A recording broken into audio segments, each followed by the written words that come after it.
Esta noche nos acompaña Amelia Valcárcel, catedrática de Filosofía Moral y Política de la UNED. Durante casi 2 décadas ha sido consejera del Consejo de Estado, un referente en el mundo del pensamiento, de la filosofía y del feminismo. La profesora Valcárcel ha publicado un libro que estoy seguro no es políticamente correcto con la que está cayendo. Lo edita La Esfera, La civilización feminista. En la 8ª línea del libro escribe, profesora: la enorme novedad antropológica que da forma al presente es el fin y acabamiento parcial de la dominación masculina. Durante 50 años hemos luchado pacíficamente por conseguir el voto femenino. Nos han ridiculizado, maltratado y desdeñado. ¿En qué punto se encuentra la libertad de las mujeres? En uno fantástico, pero aún no está planetariamente lograda, puesto que nuestro tipo civilizatorio, aunque magnífico, es minoritario. Solo en nuestra civilización las mujeres han adquirido el estatuto de individuos, han adquirido los plenos derechos educativos, los plenos derechos civiles, o casi, y los derechos políticos. Eso es una novedad radical que ninguna otra forma de humanidad ha tenido jamás. Yo he tenido la suerte en los últimos años, profesora, he tenido la suerte de viajar desde China hasta Cuba, pasando por toda África, todo Oriente Medio, el sur de Asia, países en guerra como Ucrania, donde el tema de la gestación es atroz. Y es verdad que la Unión Europea, más Oceanía o Estados Unidos, somos una mínima parte del mundo. ¿Somos especialmente injustos cuando nos olvidamos de todas esas mujeres? No, porque no nos olvidamos. Sabemos que el destino verdadero de nuestra civilización es polinizar a las demás y llevarlas a su grado ético. Ya sé que resulta difícil, dice, ¿qué grado ético? Según os habéis portado de mal durante siglos y siglos con el resto. No, no es cierto. Occidente ha sido capaz de sacar adelante los valores universales. Y estos valores universales fabrican una civilización feminista, entendiendo por ella aquella en la cual se dice las mujeres y los varones valen lo mismo. Otra cosa es que luego eso sea más o menos creído, pero se pronuncia como una verdad no de hecho, una verdad moral. Y eso produce tal cantidad de cambios en el mundo para bien, que mi tesis es la siguiente. Por raro que nos parezca, y aunque siga siendo polémico, incluso en nuestro mundo, varones y mujeres tienen asumidos por su mayor parte todos los valores feministas. Varones y mujeres por su mayor parte creen que cuando el feminismo dice nuestra sociedad es así y así y sería mejorable por aquí y también por aquí, están de acuerdo. ¿A quién le debemos el nombre de feminismo? Pues es una palabra que se fabricó en el siglo XIX, pero que en realidad el feminismo es anterior a la palabra. Poulain de la Vaga escribe en el siglo XVII, en 1673, de l'égalité des deux sexes, de la igualdad de los dos sexos. Y el feminismo es una práctica entonces de pensamiento que todavía no tiene nombre. El nombre de feminismo se acuña más tarde, a finales del siglo XIX. Solo que ahora tiene una novedad. Ahora tiene buen nombre. No es el único que ha adquirido buen nombre. La palabra democracia es una palabra antigua que siempre quiso decir algo malo. Feminismo es una palabra del siglo XIX que yo recuerdo una vez en una reunión del PSOE hace muchísimo tiempo. Yo no sé qué dije, probablemente algo sobre feminismo, y que un señor que había me dijo, compañera, en todo estoy de acuerdo, pero esa palabrota que acabas de decir de feminismo, esa no deberías decirla. Digo, es posible, pero significa cosas buenas, o sea que, no, las palabras adquieren buen crédito, ¿y qué es lo que pasa? Que entonces aparece alguien que no estaba y que quiere ocuparlas, ya, con K. Y en esas estamos. En esas estamos. Jabul Cana.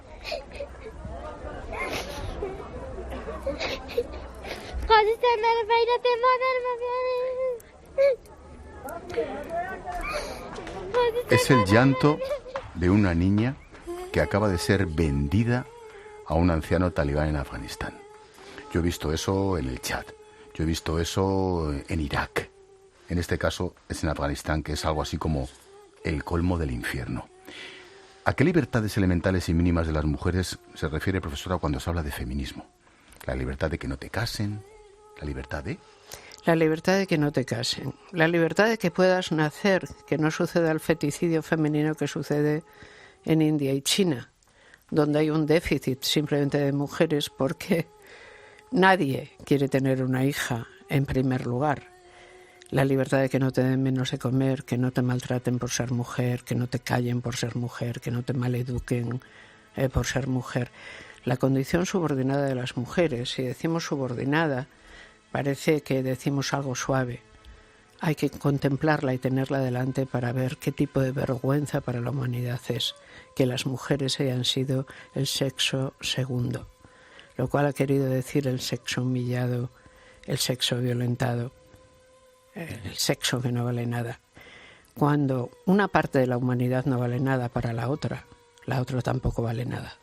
La policía moral es una institución cuyo trabajo y mandato es ir a cazar, literalmente, a cazar mujeres por la calle. Te pillan como si fuera un animal y te meten dentro de la furgoneta. Y ahí hay 4 funcionarios. Es Rima Shermohammadi.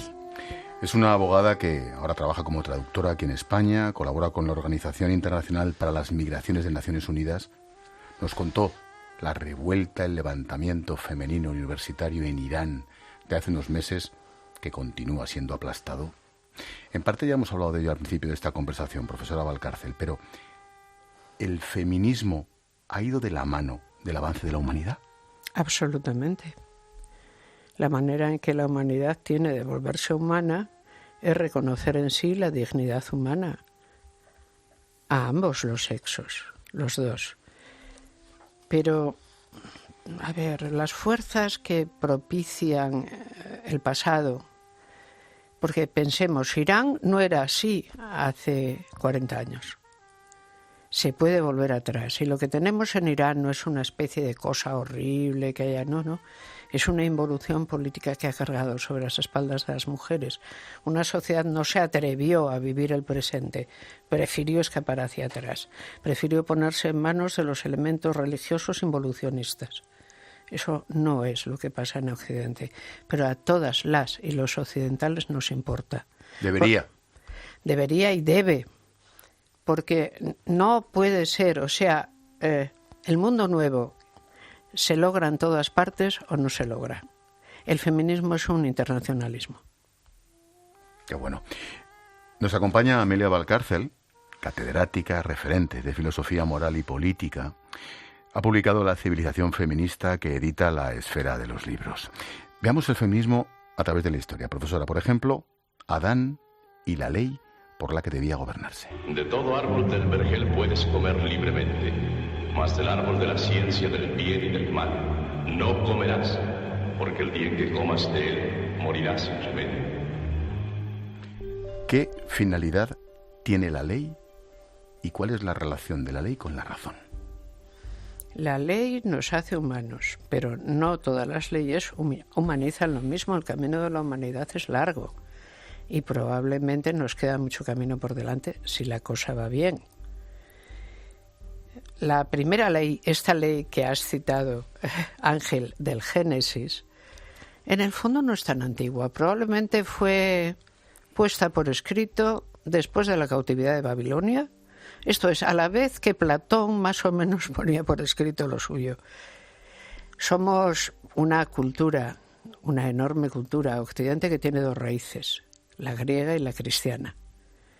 Por eso podemos ser tan reflexivos. Esto es fantástico. Somos la primera humanidad que tiene todas sus fuentes a la vista y aún puede buscar más. Por lo tanto, cuando se hace feminista no es simplemente porque le parezca. El feminismo no es un parecer, es una manera de entender el mundo. Yo, estando en cierta ocasión, la primera vez que estuve en mi vida, luego he vuelto, entre el Éufrates y el Tigris, en la puerta de Babil, en Babilonia, que sigue estando reconstruida la Puerta Azul, recuerdo como un general español me decía: aquí empezó todo. Muy cerca de ahí. En esa Mesopotamia. Muy cerca de ahí. Efectivamente. Muy cerca Martínez Isidoro, el general. Aquí empezó todo. Muy cerca del país, entre los 2 ríos, pero tenemos 2 memorias. Ya. Son las dos importantes. Seguro. En ninguna de ellas, sin embargo, existe la libertad de las mujeres. Eso nos viene de después, del primer gran momento de reflexión, que es la Ilustración. Qué pena. Uy, me lo ha dejado botando.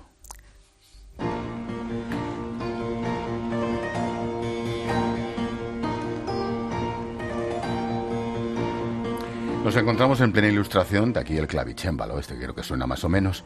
En Europa sería el siglo de las luces. El siglo de las luces se llamaron. Luz más luz, se decía que dijo... Luego algunas apagamos, pero bueno, más o menos seguimos, ¿no? Se nos da bien encender luces, se nos da bien apagar luces. No podemos estar muy seguras y orgullosos y orgullosas todos de nuestra historia. Pero el camino de la humanidad es accidentado. Desde luego la Ilustración hizo aquello de sapere aude. Atrévete a conocer, atrévete a saber. No tendríamos una idea tan extravagante como que todos los seres humanos nacen libres e iguales si no fuera por la Ilustración. Ya. Y tú no puedes decir todos los seres humanos nacen libres e iguales, pero vosotras no. Claro. Queda un poco como raro, ¿no? Sí, un poquito. Entonces... Como si no fueran humanas. Algo así. El feminismo es la herencia ilustrada llevada a su realidad.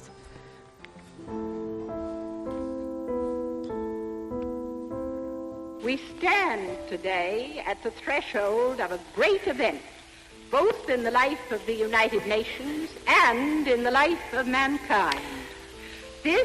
La primera dama de los Estados Unidos, Eleanor Roosevelt, primera presidenta de la Comisión de Derechos Humanos que redactó la Declaración Universal de los Derechos Humanos. Es que la conversación parece que la habíamos hablado antes y no la habíamos hablado antes, profesora.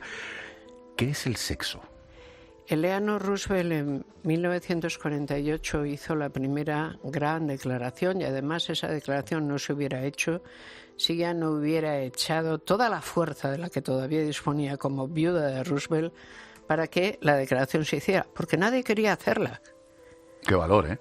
Sí, pero ella entonces, esto se hará. Necesitamos una nueva sociedad de naciones. La ONU nace de ahí, pero la hace Truman. Necesitamos que esa sociedad se fundamente en una declaración. El modelo era la Declaración de Independencia de los Estados. El modelo es la Declaración de la Revolución Francesa. Pero es el único derecho no territorial que el planeta posee. No hay otro. Y es magnífico. Yo siempre digo a Eleanor, una gran feminista, le debemos nada menos que la Declaración Universal de Derechos Humanos. No está mal. No está nada mal. C'est que être femme, ce n'est pas une donnée naturelle. C'est le résultat d'une histoire. Il n'y a pas un destin biologique. Qué bien se entiende a los franceses cuando hablan un francés tranquilo, despacito, sin hacer locuras parisinas. Simone de Beauvoir. Ser mujer no es un carácter natural, es el resultado de una historia. No hay un destino biológico, psicológico, que define a la mujer como mujer. Simone de Beauvoir explica que no se nace mujer, sino que se llega a ello. ¿Está de acuerdo? Totalmente. ¿Por qué? Porque es fácil. A ver, el asunto es o piensas según esencias o piensas según procesos. Vamos a ponernos franceses, ilustrados en este caso. Ya quisiera. Hombre, vamos a intentarlo. El asunto es, ¿qué es una estrella? La estrella es lo que la esencia de la estrella diga que es la estrella. Dicen, no, verás, esto es cuando el universo comenzó, resulta que las teorías de Laplace dicen que lo que ocurrió se inauguró un proceso. Pues bien, ser mujer no es ninguna cosa que alguien nazca con una esencia que le diga, esto eres, pórtate así, porque aunque estuvieras en la cumbre del Himalaya y no hablaras con nadie, saldrías como yo te digo, pero tu esencia te lo pide. No, los seres humanos somos resultado de un proceso educativo muy largo. Cultural con todas las mayúsculas. Con bastantes mayúsculas. Uh-huh. En todo caso, imposible ponderar si es el 90-10, el 80-20, ni importa para nada. Lo que importa es saber, no todo lo que creas que deviene de una esencia que existe desde siempre, existe. Existen procesos y tenemos que entender a la propia humanidad como un proceso. Dentro de este proceso, fabricar mujeres, pues coges un individuo que ha nacido con el sexo femenino y le dices, habrás de ser así o así. No te permitiré hacer esto o lo otro, ni pensar aquello y lo demás allá. Este es tu camino. síguelo o serás castigada por no hacerlo. Se te puede castigar de una manera durísima, Afganistán, o de maneras más suaves. Pero al final lo que quiero conseguir es esto, que se parecerá a una esencia. Y cuando lo tenga delante diré, no has podido ser otra cosa porque no era posible. Me acabas de fabricar. No hay nada más contrario a la libertad. Digamos que queda como una libertad que sabe de sí misma, un pensamiento que se sabe razón, lucha siempre contra el límite. ¿Qué es la deriva Kerr? El espejo invertido de todo esto. Porque no me lo podía, no me podía imaginar algo así. Vamos a llegar aquí. Sí, no, pero cuando ello sucede, cuando empieza a ocurrir, yo misma me asombro. A ver, puestos los fundamentos, ¿es esto esperable? Dice, solo si la humanidad es mucho más torpe de lo que estamos dispuestos a creer. ¿El sexo existe? Claro que existe, somos mamíferos, no reproducimos sexualmente. Claro. Pero incluso, en fin, casi todos los mamíferos lo hacen y no son los únicos. Las aves también lo hacen. La reproducción sexual es una estrategia de la naturaleza, exitosa, para hacer un intercambio genético mucho mejor, mucho más adaptativo, mucho más exitoso. El sexo existe. Nadie negará que el sexo existe. Dice nadie, espera un momento. Y aparecen estos. Y aparece una gente que dice, no, el sexo es una performance. A ver, hace 600 millones de años, más o menos, que la vida se reproduce sexualmente. Para que tú hayas nacido para decir que el sexo es una performance, hace 600 millones de años, que quien fuera... Empezó, y ya sabes, los gametos... la semillita. Sí, no, es normal que nos riamos, ya. Porque es tan increíble que alguien diga seriamente que el sexo no existe. El sexo existe. El asunto es legítimo todo lo que se ha colocado sobre el sexo. Y cada cultura ha hecho lo suyo para poner una buena cantidad de ladrillos. Ya sé algunas que han hecho un tigurat o dos encima del sexo. Eso cabe deconstruirlo, no solo cabe, debemos, para ver qué hay debajo. Ahora, llegar rápidamente a la conclusión de que no existe, para encima doblarla de lo siguiente. Y como no existe, a partir de ahora yo me llamo Azucena. A ver, dice, dado que no existe, ¿qué hago? Recaigo en el estereotipo y digo que eso sí existe. Ya, llegamos al absurdo. Nadie nace en un cuerpo equivocado. Es el título de un libro que prologó la profesora, de nuestros psicólogos, amigos comunes, José Errasti y Marino Pérez Álvarez.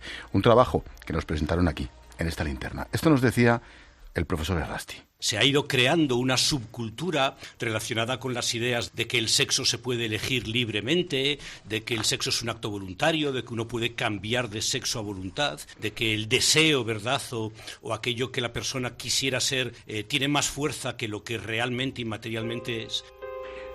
Pregunta que se va a convertir en una pregunta de trivial. ¿Cuántos sexos hay? 2. ¿Cuántas inclinaciones amorosas hay? De nuevo, infinitas, probablemente infinitas. Las puede reducir a 2, es decir, hay gente que se siente mucho más atraída amorosamente por su propio sexo. Vale, pero en realidad no siempre lo que nos atrae a otra persona es su sexo. Es importante, pero tantas cosas entran en la elección de objetos. Sin duda. Que no, nadie es perfectamente algo. En esto sí que hay que tener... Yo a veces escucho... iba a decir tonterías, creo que lo tengo que acabar por decir. Escuché al presidente Zapatero, por ejemplo. No debería decir lo que estoy diciendo, pero es la falacia del camino recto. Es decir, estamos a favor de cualquier progreso. Admitir el matrimonio entre personas del mismo sexo fue un progreso. Admitir algo como la ley trans forma parte de lo mismo. No, falacia del camino recto. Admitir una cosa que está convenciendo a nuestras jóvenes, sobre todo, de que deben mutilarse o envenenarse. O ponerse un sujetador aplastapecho. Eso es que realmente la manera de escapar de la humillación que probablemente para muchas significa la condición femenina es mutilarse. Eso es una barbarie total. Feminismo o barbarie. Y el feminismo es una entrada de la sensatez en el dominio de lo humano. ¿El sexo existe? Claro que sí. ¿La homosexualidad existe? Claro que sí. ¿Es normal que te gusten las personas de tu sexo? Pues depende. Probablemente no tiene nada de especialmente horrible ni antinatural. ¿Significa esto que es verdad que decir que el sexo no existe y sin embargo que te recompongas mediante sangrientas cirugías? No, eso no está en el programa y no pertenece al mismo orden de tranquilidad, buenos valores y tolerancia con la diversidad. Eso es otra cosa que es atroz, es directamente barbarie. Estamos luchando por una época en la que todas las niñas que vengan a este mundo tengan las mismas oportunidades que sus hermanos. Profesora, advierte en la civilización feminista sobre una tercera ola del feminismo. ¿En qué sentido? ¿Para bien o para mal? No, para bien. Vivimos en esa tercera ola. Tenemos un primer feminismo, que es el feminismo ilustrado. Empieza la filosofía barroca y realmente tiene sus grandes figuras masculinas y femeninas. Son los que, digamos, pusieron a nuestra disposición la panoplia de conceptos que nos permite pensar el mundo como debería ser. Después tenemos la gran segunda ola, el sufragismo. Nada menos que nos conquistó los derechos educativos y los políticos. El voto no está mal. Nada mal, absolutamente nada mal. Y ahora estamos viviendo la tercera ola. ¿Cuál es el desafío? La globalización. Ya. Nada menos que la globalización, porque lo que aquí damos por sentado, allí donde acaba nuestro mundo y empieza otra frontera, no lo están dando por sentado. Ellas sí, y a veces algunos de ellos también, pero les está costando muchísimo la libertad. Me encanta. Me quedo con esa frase casi como titular absoluto. La civilización feminista, firma la profesora, mi admirada Amelia Valcárcel, edita La Esfera de los Libros. Absolutamente recomendable y optimista. Que hablar de estos temas con la que está cayendo no es fácil, ¿eh? Profesora, muchísimas gracias. Bueno, a vosotros. Mucha suerte. Gracias.